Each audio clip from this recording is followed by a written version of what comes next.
माननीय सभापति महोदय, सदन में वर्ष 2025-26 के बजट पर चर्चा चल रही है। आपने भी मुझे आज वर्ष 2025-26 के बजट पर बोलने का मौका दिया, इसके लिए मैं आपका बहुत बहुत धन्यवाद देता हूं। दिनांक 19 फरवरी 2025 को हमारे प्रदेश की माननीय उप मुख्यमंत्री श्रीमती दिया कुमारी जी ने इस पवित्र सदन में जिस बजट को रखा, आज पूरे प्रदेश में जनता उस बजट की बुरी बुरी प्रशंसा कर रही है। सरकार ने इस बजट के माध्यम से प्रदेश के सर्वांगीण विकास को नई ऊंचाइयों तक पहुंचाने का पूरा प्रयास किया। इस बजट में हर वर्ग का ध्यान रखा गया, चाहे किसान वर्ग हो, चाहे मजदूर वर्ग हो, चाहे कर्मचारी वर्ग हो, चाहे जनप्रतिनिधियों का मामला हो, हर वर्ग के हितों का ध्यान इस बजट में रखा गया है। मैं इस मौके पर इस शानदार और ऐतिहासिक बजट के लिए माननीय मुख्यमंत्री जी का एवं माननीय वित्त मंत्री जी का बहुत बहुत बधाई उनको देता हूं और उनका बहुत बहुत आभार प्रकट करता हूं। माननीय सभापति महोदय, जहां तक हमारे प्रदेश के विकास का सवाल है, मैं आपको याद दिलाना चाहूँगा कि 2013 से 18 के बीच में जब भारतीय जनता पार्टी की यहाँ सरकार थी, तो उस समय उस सरकार की हमारी मुख्यमंत्री आदरणीय वसुंधरा राजे सिंधिया जी ने गांव का गौरव बढ़ाने के लिए बड़े पैमाने पर प्रत्येक ग्राम पंचायत में गौरव पथ का निर्माण किया था।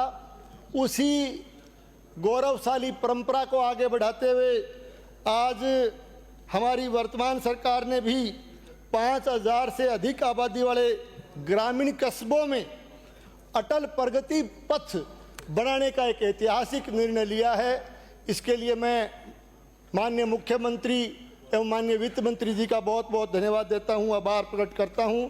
इसके साथ साथ प्रत्येक विधानसभा क्षेत्र में 10-10 करोड़ रुपए की राशि से नॉन पेचेबल सड़कों का निर्माण कराने का निर्णय लेकर के निश्चित रूप से सड़कों के मामले में भी एक शानदार काम सरकार ने हाथ में लिया।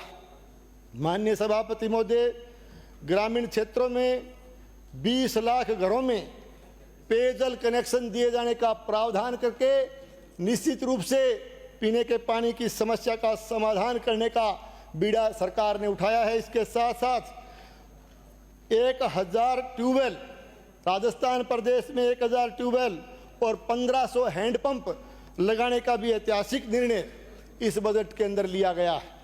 इसके साथ साथ हमारे देश के यशस्वी प्रधानमंत्री आदरणीय नरेंद्र मोदी जी ने जल जीवन मिशन योजना, जिसका कि उन्होंने आगाज किया था, एक बहुत बड़ी महत्वाकांक्षी योजना इस पूरे देश को उन्होंने पेश की थी। लेकिन पिछली कांग्रेस की सरकार ने उनकी जन विरोधी नीतियों के चलते जल जीवन मिशन योजना का जो आशातीत परिणाम इस प्रदेश की जनता को मिलना चाहिए था, उसमें अनावश्यक विलंब करके इन्होंने उस काम को चालू करने में भी पिछली सरकार ने देरी की, उसमें अनियमितताएं हुई और बहुत से लोगों को उस योजना से पूरे प्रदेश में, और मैं मेरे जिले के लिए और मेरे विधानसभा क्षेत्र के लिए कहना चाहूँगा कि उनकी नीतियों की वजह से बहुत से घरों को, ढाणियों को जल की सुविधा से, पेयजल से वंचित कर दिया गया। मैं आभारी हूँ हमारे देश के प्रधानमंत्री जी का कि उन्होंने 2028 तक इस योजना की अवधि को बढ़ाने का काम किया है और इस जल जीवन मिशन योजना में हमारी राजस्थान की सरकार ने भी सम्मिलित होते हुए बचे हुए कामों को बनाने का, उनको पूरा करने का जो है निर्णय लिया है। ये एक ऐतिहासिक निर्णय पीएचडी के मामले में हम कह सकते हैं। माननीय सभापति महोदय, मुख्यमंत्री निःशुल्क बिजली योजना के लाभान्वितों के घरों पर निःशुल्क सोलर प्लांट्स लगा करके 150 यूनिट बिजली प्रति माह निःशुल्क देना, ये कोई छोटी बात नहीं है। ये एक ऐतिहासिक काम बिजली के क्षेत्र में इस बजट के अंदर हुआ है। माननीय सभापति महोदय, तीर्थ यात्रा के मामले में हमारे पिछले बजट में भी प्रावधान किया गया। इस बजट में भी 6000 वरिष्ठ जनों को हवाई मार्ग से यात्रा करवाने का और 50,000 जो है तीर्थयात्रियों के लिए जो है एसी ट्रेन से उनको तीर्थ यात्रा करने का प्रावधान निश्चित रूप से एक ऐतिहासिक कदम इस बजट में हमारी सरकार ने उठाया। माननीय सभापति महोदय, जहाँ तक, क्योंकि ये हमारा कृषि प्रधान इलाका है, जिस क्षेत्र से मैं आता हूँ, किसानों के लिए निश्चित रूप से किसान सम्मान निधि की राशि 8,000 से उसको बढ़ा करके 9,000 रुपये करके निश्चित रूप से किसान का मान और सम्मान बढ़ाने का काम हमारी सरकार ने किया।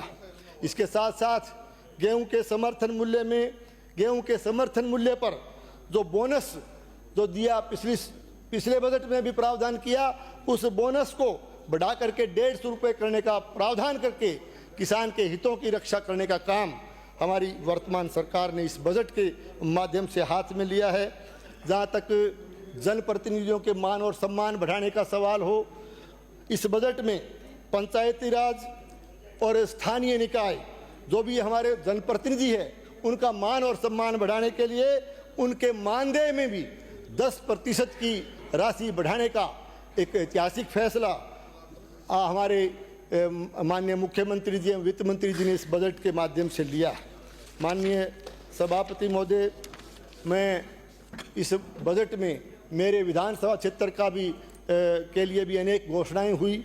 निश्चित रूप से गोगा जी का ऐतिहासिक मंदिर, गोगा जी मंदिर गोगामेडी में जो हमारा उत्तरी भारत का बहुत बड़ा श्रद्धा का केंद्र है, उसमें प्रतिवर्ष आने वाले श्रद्धालुओं की सुरक्षा व्यवस्था और उनकी सुविधा बढ़ाने के लिए बैरिकेटिंग और शेड निर्माण करने की घोषणा इस बजट के अंदर की गई है। इसके साथ साथ हमारे भादरा के बहुत ही प्राचीन अंधन जी मंदिर भादरा के जीर्णोद्धार और उसके विकास के लिए भी इस बजट में अतिरिक्त प्रावधान रखे जाने का फैसला हमारी सरकार ने लिया है। हमारे भादरा विधानसभा क्षेत्र के उप स्वास्थ्य केंद्र ग्राम रसराना के उप स्वास्थ्य केंद्र को पीएचसी में क्रमोन्नत करने का फैसला इस बजट के अंदर लिया गया है। इसके साथ साथ हमारे भादरा विधानसभा क्षेत्र में जो लंबे समय से हमारे वहाँ के उपभोक्ताओं की मांग थी, उसको ध्यान में रखते हुए भादरा में विद्युत विभाग का अधिशासी अभियंता कार्यालय खोलने का काम इस सरकार ने घोषणा इस बजट के तहत की है। मैं भादरा विधानसभा क्षेत्र का विशेष ध्यान देने के लिए भी मैं माननीय वित्त मंत्री जी का, हमारे यशस्वी मुख्यमंत्री जी का तहे दिल से मैं भादरा विधानसभा क्षेत्र की जनता की तरफ से बहुत बहुत आभार प्रकट करता हूँ, बहुत बहुत धन्यवाद देता हूँ। और इसके साथ साथ मैं मेरे क्षेत्र की दो तीन समस्याएं जिनकी तरफ मैं सदन के माध्यम से ध्यान आकर्षित करना चाहूँगा।